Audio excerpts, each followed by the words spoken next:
Fala pessoal, meu nome é Alan e hoje eu estou com vocês aqui no YouTube para fazer uma videoaula de eletrocardiograma e arritmias. Bom, eu sei que a matéria é muito difícil, então por isso que eu estou fazendo esse resumo. E nessa primeira parte a gente vai falar de uma parte mais introdutória, né? Vamos lá, vamos fazer uma abordagem básica ao eletrocardiograma, falar das anormalidades na condição His-Purkinje, que é o que está abaixo do nó atrioventricular, no sistema de condução cardíaco, o eletrocardiograma na doença cardíaca isquêmica e no infarto agudo de miocárdio. Bom, vamos lá. Antes de tudo, temos que aprender a fazer o eletro no paciente, né? Você vai ter que colocar as várias derivações do eletrocardiograma, que são 12 no total.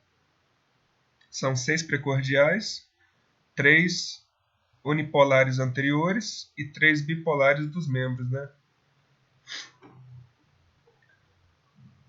E aí, nós vamos colocar os eletrodos dessa seguinte maneira: Flamengo nos membros direitos, né?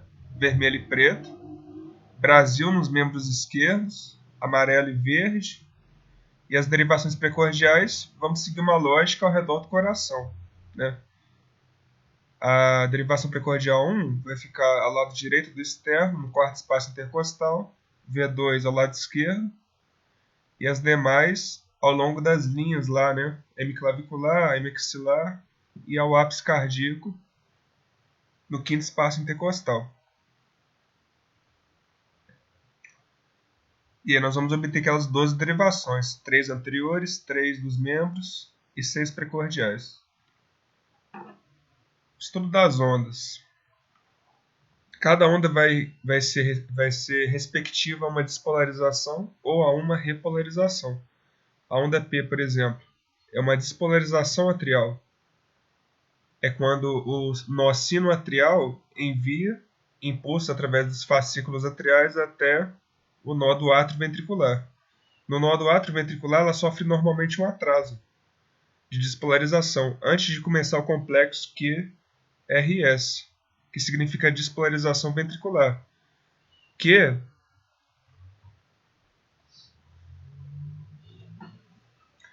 representa a despolarização do feixe ascendente de His, aquele pequeno trecho ascendente de His. A onda R é a despolarização dos ramos direito e esquerdo, ou melhor dizendo, a onda R é a despolarização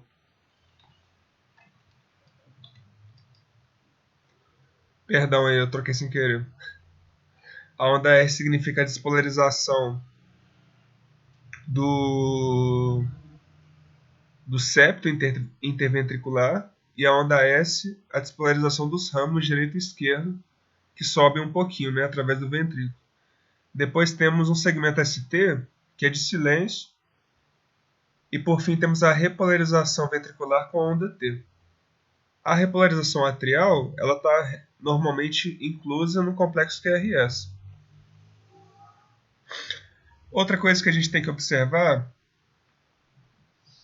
é que o eletrocardiograma tem esses quadradinhos aqui. Cada quadradinho desse, de 1 milímetro, o menor quadradinho, equivale a 0,04 segundos ou 0,1 milivolt. Por quê? Porque essa é a velocidade escrita do eletrocardiograma. Por exemplo, 25 milímetros por segundo é a mesma coisa que 0,04 segundos por milímetro. E esse um quadradinho de 0,04 segundos também equivale a 0,1 milivolt. Outra coisa que a gente tem que observar é que no eletrocardiograma tem esses quadradinhos de 1 milímetro e tem os quadradões de 5 milímetros. Não está mostrando aqui nessa imagem, mas tem. Então, entendendo esse básico, né, de derivações, como botar os eletrodos, o que são as ondas, a gente vai começar a entender as coisas clínicas, né? A frequência cardíaca, por exemplo, como é que a gente calcula ela? A frequência cardíaca tem que estar entre 50 e 100. Se tiver abaixo de 50, é uma bradicardia. Se tiver acima de 100, é uma taquicardia. Pois então, vamos lá. A frequência cardíaca, vou botar um eletrocardiograma diferente. nós vamos calcular o intervalo RR, que é entre o pico das ondas, né? Por exemplo, entre aqui e aqui. Nós vamos calcular essa distância aqui, de intervalo RR. Isso dá mais ou menos 1, 2, 3, 4 quadradões grandes de 5 milímetros, ou seja, tem 20 milímetros o intervalo RR. Quanto que isso dá em segundos? 20 vezes 0,04 dá 0,08, 0,8. Então o intervalo RR tem 0,8 segundos. Quantos batimentos então cabem em 60 segundos?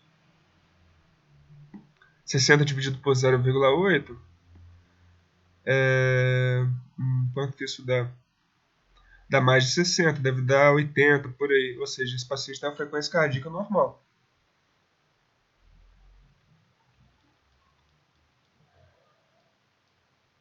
Então é assim que a gente calcula a frequência cardíaca.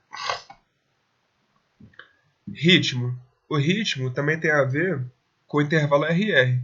Se o intervalo RR for constante, significa que o ritmo é regular. Se o RR for irregular, né? Se a cada batimento o intervalo RR tem um comprimento diferente, esse ritmo é irregular. E aí nós vamos suspeitar de cara de fibrilação atrial, que é uma arritmia que produz essa irregularidade muito comum na clínica. E por fim falar nesse slide, né, da morfologia da onda P. Batendo a cara no ECG, gente, a gente tem que ver a onda P, porque ela que começa tudo. Ela que vai despolarizar o átrio, que vai despolarizar o ventrículo e por aí vai. Então a onda P é muito importante, ela pode estar bloqueada, ela pode estar sofrendo atraso, ela pode estar nem sofrendo bloqueio do nódo atrioventricular. Porque normalmente, né, lembra que eu falei desse segmento PR, que ele é o atraso do nódo atrioventricular? Normalmente, o impulso que vem dos átrios chega e sofre um atraso no nódo atrioventricular, por estimulação do sistema parasimpático. O sistema parasimpático do nervo vago, que vem lá do tronco encefálico, que vai descendo, ele tem muita influência no nódo atrioventricular. Então a gente bate a cara na onda P, tem que saber que ela está ali pertinho, mas também não muito perto. Enfim, e tem que saber também que ela tem até 3 quadradinhos de largura e de amplitude. Neste caso aqui ela tem 2,5 mais ou menos, que é o limite, né? Passou de 3 quadradinhos, você já suspeita de uma sobrecarga atrial.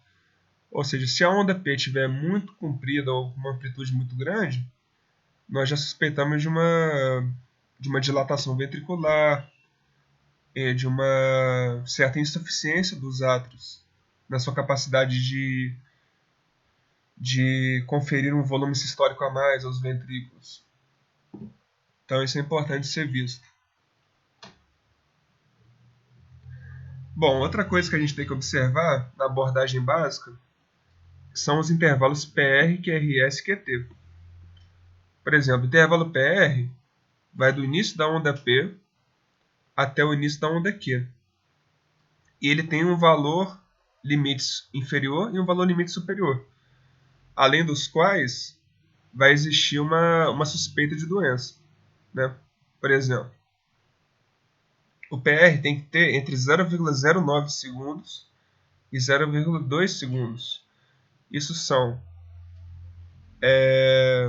2 quadradinhos e 5 quadradinhos. Então o intervalo PR tem que ter entre 2 e 5 quadradinhos. Se tiver menos do que 2 quadradinhos, nós já dizemos que vai existir aí uma pré-excitação ventricular.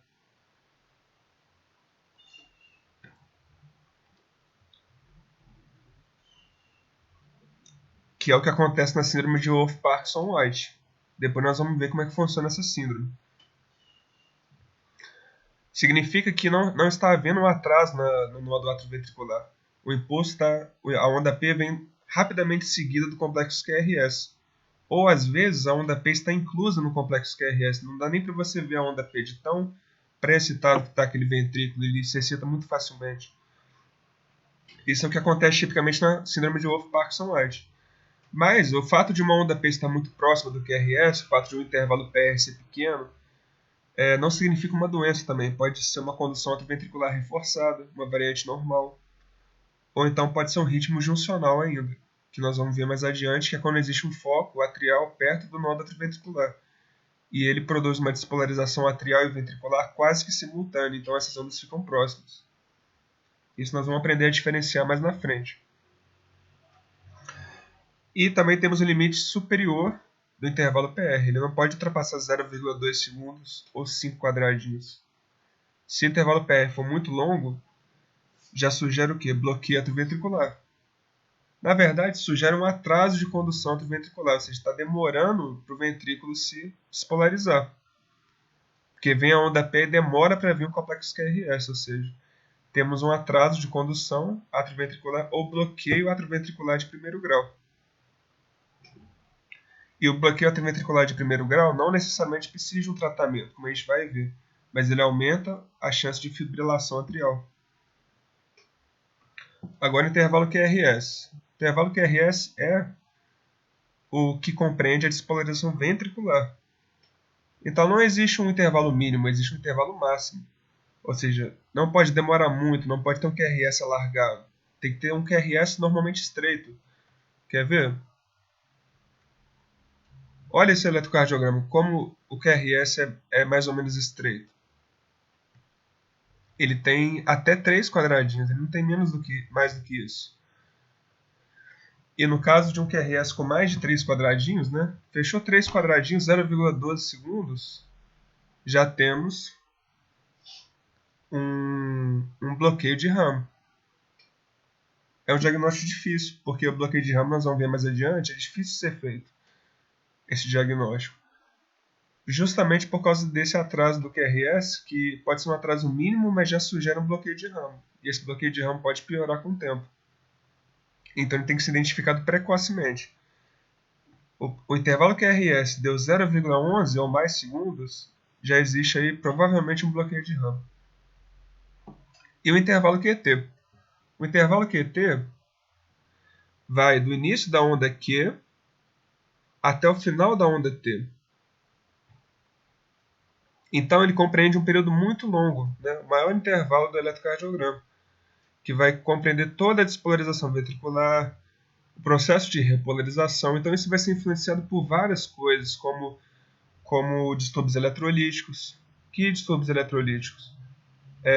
Distúrbios do potássio, do cálcio, do sódio, que são os principais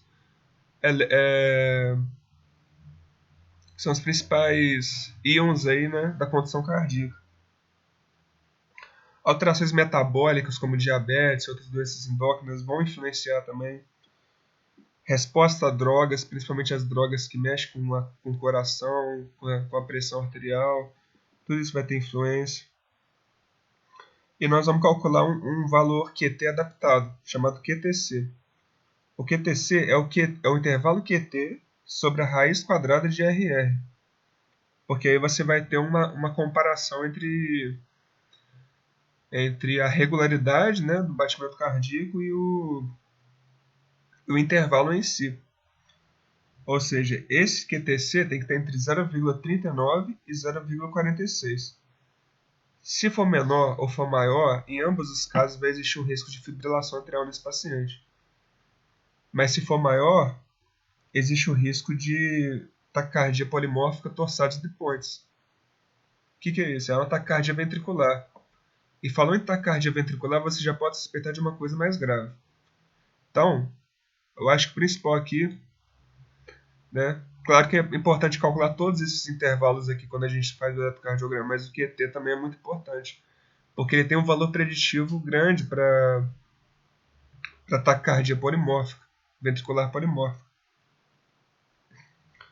E se for um intervalo QT muito pequeno também, der um QTC muito pequeno, aí nós dizemos que tem um risco de arritmia maligna, porque esse ventrículo está repolarizando muito fácil, está despolarizando muito fácil, enfim. Existe um risco de arritmia maligna, mas não vamos concentrar tanto assim nesse intervalo QT, né? Vamos adiante.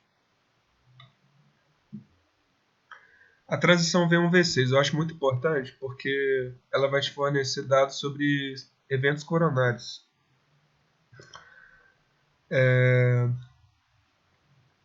Nós vamos observar uma transição em que em V1 a onda P é bifásica, ela é positiva e negativa, e a onda dominante do QRS é a onda S, voltada para baixo. Aí, se nós formos ver em V6, temos uma onda P positiva, normal, e uma onda R dominante, voltada para cima. Então, a gente tem essa troca aí. Em V1, a onda S é dominante. Em V6, a onda R é dominante. E quanto mais cedo ocorrer essa transição, quanto mais cedo a onda R ficar dominante, menor o risco de eventos coronários. Quanto mais tarde, maior o risco. Neste caso aqui, o paciente quase que faz a transição em V3, o que seria bom. Na verdade, a transição dele é em V4. Então, ele tem um risco de eventos coronários mais pronunciado, sim.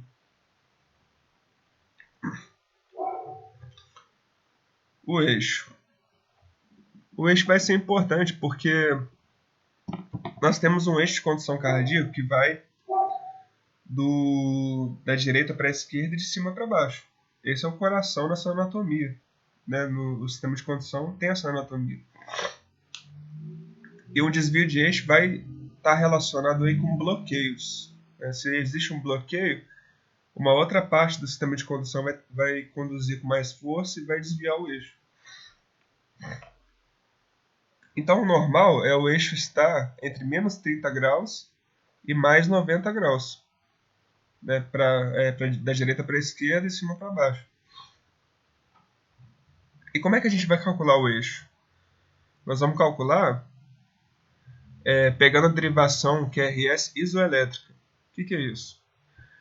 É a derivação na qual o complexo QRS ele é igual para cima e para baixo. A onda R e a onda S são iguais. Então, nesse caso aqui, o que eu achei mais isoelétrico foi a derivação 3. Então, o eixo desse paciente vai ser perpendicular a essa derivação 3. Como que isso vai acontecer? A derivação 3 não é essa aqui? Mais 120 graus? O eixo perpendicular a ela é menos 150 graus e mais 30 graus. Mas qual dos dois sentidos vai ser o eixo realmente? Aí nós vamos pegar quais derivações dos membros que estão com QRS positivo e vai puxar no sentido delas. Então, por exemplo, a tendência é puxar para D1, D2, AVF e D3, no caso, é a derivação isoelétrica, né? Mas a tendência é puxar para baixo, né? Porque tem mais eixos que estão virados para cá. Ou seja, dificilmente esse eixo vai ser menos 150 graus, que seria um desvio extremo à direita. Né? Esse eixo vai estar provavelmente mais 30 graus. Tudo indica que vai, vamos ver.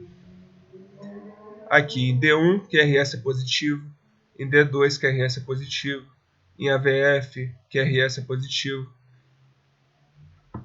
E a única derivação que puxa para menos 150 graus é a VR. A VR é negativa.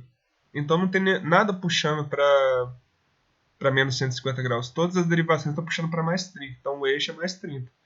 O eixo é normal nesse paciente. Está compreendido entre menos 30 e mais 90 graus.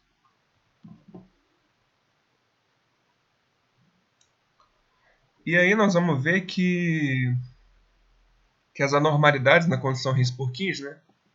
Por exemplo, bloqueios do sistema His-Purkinje vão gerar desvio de eixo. Então vamos lá. E tem uma tabelinha, né? Essa tabelinha que nós vamos meio que decorar, né? Mas não precisa decorar tudo. Porque o importante aqui, nós vamos descobrir ao longo do caminho. Então, o bloqueio divisional, seja anterior superior, seja posterior inferior, ele não vai produzir quase que nenhuma alteração no eletrocardiograma. Ele só vai produzir desvio de eixo. Então, o divisional anterior superior vai produzir desvio à esquerda. O posterior inferior vai gerar desvio à direita. O bloqueio de ramo direito tem um eixo normal. O bloqueio de ramo direito com um bloqueio divisional vai gerar o desvio daquele bloqueio divisional. E o bloqueio de ramo esquerdo tem um eixo variável. Então pode ser qualquer eixo, pode ser normal, pode ser anormal. Então tem essas informações aí, né? Então vamos lá. Já que o bloqueio divisional só produz desvio de eixo, a gente vai tender a dizer que um desvio de eixo causa um bloqueio divisional. Né? Está relacionado com o bloqueio divisional. Já nos bloqueios de ramo vai acontecer outra coisa. No bloqueio de ramo direito o eixo é normal. No bloqueio de ramo esquerdo o eixo é variável. Então, como é que a gente vai diferenciar um do outro? Através do seguinte sistema. Né? Nós vamos observar nos bloqueios de ramo direito que a derivação V1 e a derivação V2, o QRS vai discordar da onda T. O QRS vai estar voltado para um lado e a onda T para o outro. Então, se isso acontecer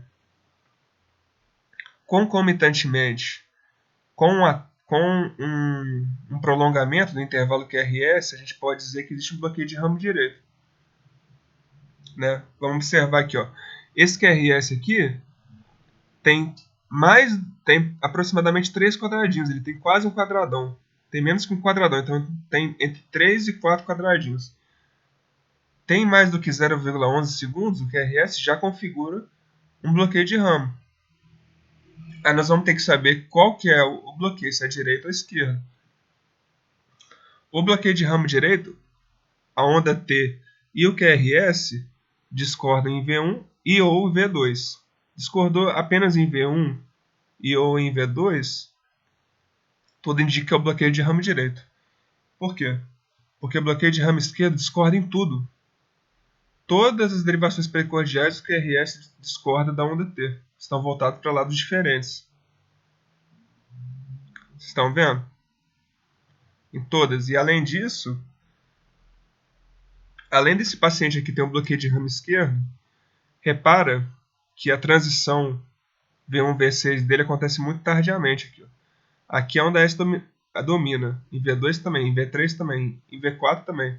A transição só ocorre em V5. Então esse paciente aqui, além de bloqueio de ramo esquerdo, tem alta chance de uma síndrome coronária, que a gente tinha visto antes. E isso é respaldado também por outra informação, a depressão do segmento ST. Mas isso nós vamos ver mais adiante. Então esse aqui é o bloqueio de ramo esquerdo, ou seja, o QRS é alargado, tem mais do que 3 quadradinhos, e a onda T e o QRS discordam em todas as derivações. Esse é o bloqueio de ramo esquerdo.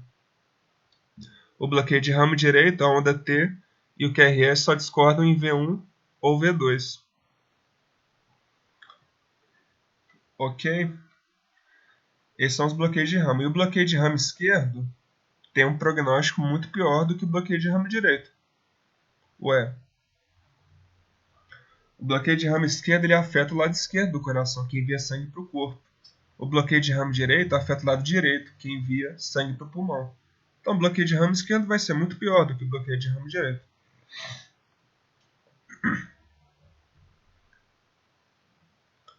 E os bloqueios divisionais, eles não geram alterações eletrocardiográficas de onda T, de QRS. Não tem isso, só tem desvio. Então, é isso. E o bloqueio divisional provavelmente não vai precisar de tratamento. O bloqueio divisional é possível você viver com ele, que também é chamado de bloqueio fascicular, ou bloqueio que está acima da bifurcação dos ramos direito e esquerdo. Se o bloqueio está no feixe de His, antes da divisão de ramo esquerdo e direito, esse bloqueio não vai te comprometer necessariamente. Mas o bloqueio de ramo provavelmente vai te comprometer. E nós vamos ver que vai precisar de tratamento. Outra coisa que podemos ver também no eletrocardiograma são as hipertrofias ventriculares. Né? A hipertrofia ventricular esquerda vai ser calculada da seguinte maneira. Você vai somar a onda S em V3 com a onda R em AVL. Então, S em V3 com onda R em AVL. Se a gente somar, a gente vai ver que existe 1, 2, 2,5, vamos botar 3, 4, 5, 6, 7 aproximadamente. 7 quadradões de 5 milímetros. Isso é 7 vezes 5, 35. 35 vezes 0,1 mV, 3,5 mV. Nós vamos calcular essa parte em milivolts, não mais em segundos, como na frequência cardíaca e tal. Porque a hipertrofia vai gerar uma voltagem maior, justamente porque tem que percorrer um tecido miocárdico maior. Então isso vai gerar ondas mais agudas, mais pontudas, mais compridas, com amplitude maior, quer dizer. Então, deu 3,5 mV, né, esse paciente aqui. O valor de referência é 2 mV em mulheres e 2,8 mV em homens, a soma dessas duas ondas. Mas, beleza, o paciente deu positivo nesse exame, significa que ele tem hipertrofia ventricular esquerda? Não, porque a sensibilidade desse exame é baixa. A especificidade é alta, ou seja, esse exame serve para descartar a doença, não para diagnosticar. Então, um paciente que aparentemente tem hipertrofia ventricular esquerda no eletrocardiograma pode não ter na vida real. Aí você vai lançar a mão de uma ultrassonografia, né, para poder investigar esse ventrículo mais a fundo. Na hipertrofia ventricular direita vai ser mais ou menos o mesmo esquema. Vai ser baixa sensibilidade, alta especificidade. E a gente vai somar a onda R em V1 com a onda S em V5. Aqui está dando 1 quadradão mais 1 quadradão, 2 quadradões. Isso dá 10 milímetros, que dá 1 milivolt. Exatamente isso. O valor de referência da hipertrofia ventricular direita é até 1 milivolt. Passou de 1 milivolt, já existe uma predisposição aí a pessoa ter hipertrofia ventricular direita. Temos ainda outras coisas, né? Temos o QRS de baixa voltagem, que nós vamos ver se o QRS tem menos de 5 milímetros nas derivações dos membros e menos de 10 milímetros nas precordiais. Se tiver menos que 5 nos membros ou menos que 10 nas precordiais, existe a tendência a ter um QRS de baixa voltagem. Nesse caso aqui, claro que isso não vai acontecer, porque o QRS tem alta voltagem aqui por causa da hipertrofia. E o paciente com QRS de baixa voltagem tem um diagnóstico diferencial amplo. Então não vou nem listar aqui, porque pode ser qualquer doença, praticamente. Mas se você encontrar um eletrocardiograma que o QRS está com uma amplitude muito baixinha, você pode suspeitar desse paciente.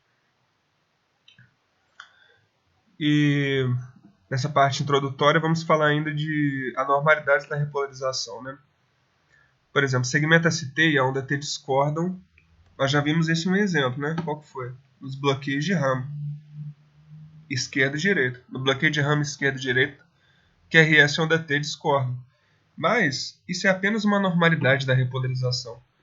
Isso pode acontecer com várias outras coisas, como o uso de marca-passo, hipertrofia ventricular esquerda, de novo, gera essa discordância entre QRS e onda T. Uso de digoxina, uso de antiarrítmicos, distúrbios eletrolíticos. Então, como é que você vai abordar esse paciente? Primeiro você tem que ver o histórico dele. Você já usou remédio antiarrítmico? Já usou digoxina? A digoxina é um cardioativo, né? Se tem marca-passo, você tem distúrbio eletrolítico, nesse caso você vai pedir um exame de sangue, né? E vai ver se o potássio, cálcio e sódio estão no lugar. E temos também a repolarização precoce, que é a elevação do segmento ST em pelo menos um quadradinho, pelo menos 0,1 mV. Nós vamos ver mais adiante, né, daqui a pouquinho, que a elevação do segmento ST tem a ver com infarto, mas ela também tem a ver com apenas um risco maior, um risco mais elevado de fibrilação ventricular, que é uma arritmia ventricular. Então, apareceu uma elevação do segmento ST, né? O segmento ST é aquele que fica na base, na linha de base. Ele está entre o QRS e a onda T. Se esse segmento começar a subir, em vez de ficar horizontal, você já pode suspeitar de uma possível fibrilação ventricular. Esse paciente tem que ser investigado mais a fundo. E também a repolarização precoce pode acontecer por meio de onda J, que é o chamado sinal de Brugada. O que são as ondas J? São ondas que aparecem após o QRS. Logo após o QRS aparece uma onda muito grande, essa é a onda J, ou sinal de Brugada. E esse paciente tem alto risco de fibrilação ventricular. Então, são dois fenômenos aí de repolarização precoce para os quais temos que ter atenção. E além disso, o QRS é onda T discordante, pode ser várias coisas, né? Como nós vimos. Agora vamos concluir essa introdução com o eletrocardiograma na doença cardíaca isquêmica e no infarto. Né? Na doença cardíaca isquêmica vai acontecer o quê? Uma depressão do segmento ST e inversão de onda T. Então, está havendo depressões do segmento ST, que é para estar horizontal, está havendo inversões de onda T em relação ao QRS, você vai suspeitando de uma doença cardíaca isquêmica, como naquele exemplo que eu dei de bloqueio de ramo esquerdo. Aqui, ó. Existe uma depressão do segmento ST em V5, em V6, em V4.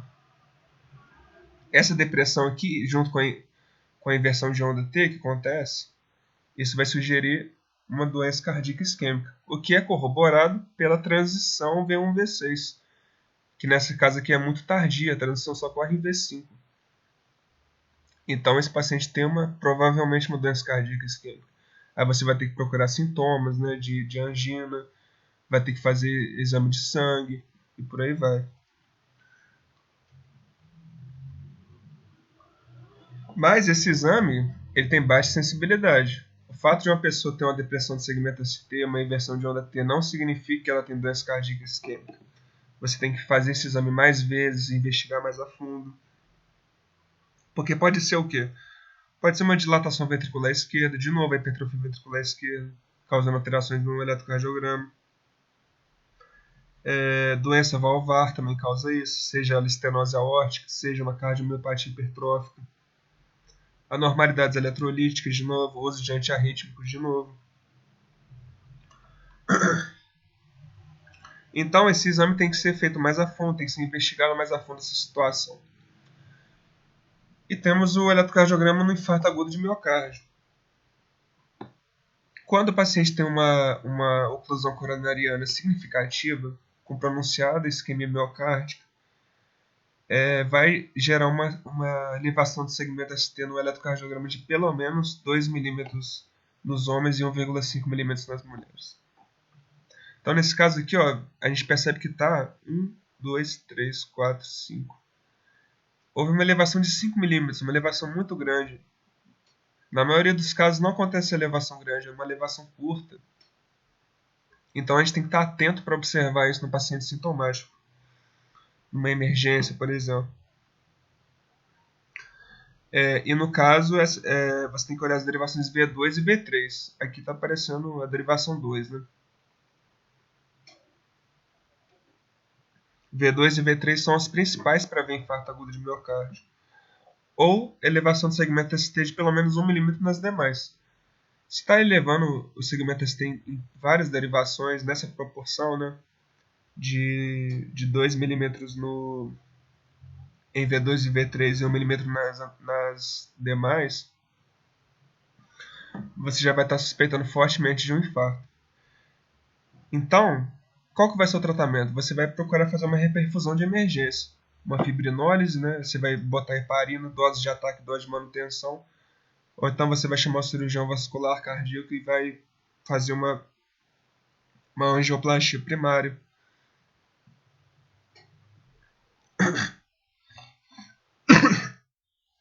Então, é basicamente isso. Mas, na verdade, o infarto ele tem 3 fases, né? Fase aguda inicial, fase aguda evoluída e fase crônica. Na fase aguda inicial, a gente vai ter essa elevação do segmento ST e ondas T hiperagudas. Estamos vendo aqui também que a onda T está muito grande. A onda T está comparando-se à onda R. Então, ondas T agudas, elevação do segmento ST, fase aguda inicial.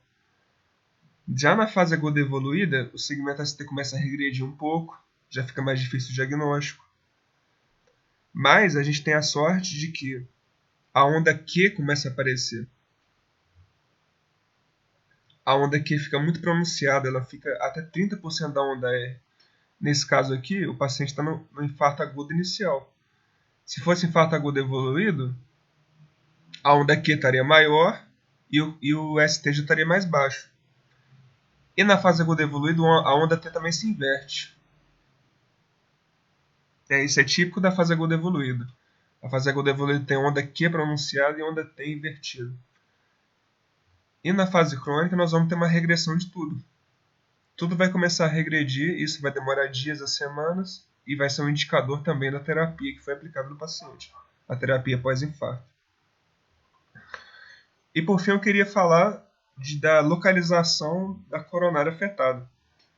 Né? Se o ST se elevou em V2, em V3, tudo indica que é um infarto de parede direita, de parede inferior, de ventrículo direito. Tudo indica aí da coronária direita, a princípio. Porque a coronária direita ela tem praticamente um ramo só. Então, ocluir a coronária direita vai ter muitos sintomas. Então, quando você oclui um ramo da coronária esquerda, o outro ramo tenta suprir um pouco isso. Então, o infarto de coronária direita ele é mais problemático. E tudo indica que é ele a princípio. Se as ondas têm invertidas da fase aguda evoluída, olha só, se você pegou o paciente na fase aguda evoluída, em que as ondas T se invertem, se essas ondas T forem invertidas do QRS nas derivações anteriores, vai indicar um infarto, uma oclusão de coronária descendente anterior, que vem da coronária esquerda.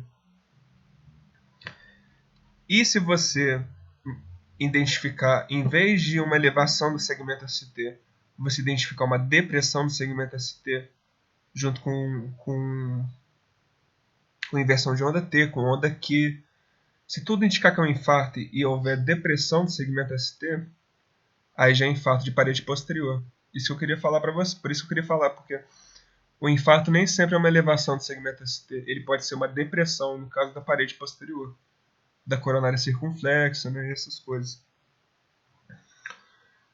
E é isso, gente. Muito obrigado aí.